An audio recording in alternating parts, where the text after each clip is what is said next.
Kidney stone இது வந்து காமனாக வருது அப்படிங்கிறனால நமக்கு வாட்டர் இன்டேக் சரியாக எடுக்கலனாலையும் நமக்கு இந்த கிட்னி ப்ராப்ளம் வரும். ஜங்க் ஃபுட்டு அதிகமான ஜங்க் ஃபுட் எடுக்கிறவங்களுக்கும் சோடியம் உப்புச்சத்து அதிகமாக இருக்கக்கூடிய உணவுகள் எடுக்கிறவங்களுக்கும் இந்த பிரச்சனை வர்றதுக்கு சான்சஸ் அதிகமாக இருக்குது. கிட்னியோட ஸ்டோன் சைஸை பொறுத்து நம்ம அதுக்கான டோசேஜ் ஆஃப் சித்தால ஹெர்பல் மெடிசன்ஸ் கொடுப்போம். அந்த ஸ்டோன்ஸு நேச்சுரலாகவே பிரேக் டவுன் ஆகி டிசால்வ் ஆகி வந்து யூரின் மூலமாகவே வெளியே வரணும்.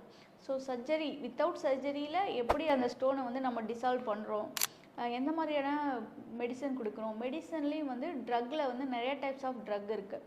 ஸோ ஒரு சித்தா மெடிசன் ட்ரக்கை பொறுத்த வரைக்கும் பொட்டன்சியல் அப்படின்னு சொல்லுவோம். அந்த வீரியமான ஒரு மருந்து கொடுக்கும்போது தான் அந்த ஸ்டோன் வந்து டிசால்வ் ஆகும். ஃபஸ்ட்டு பிரேக் டவுன் ஆகும், அது வந்து நீரில் கரையணும், டிசால்வ் ஆகணும், அப்புறம் யூரின் மூலமாக வெளியே வரணும்.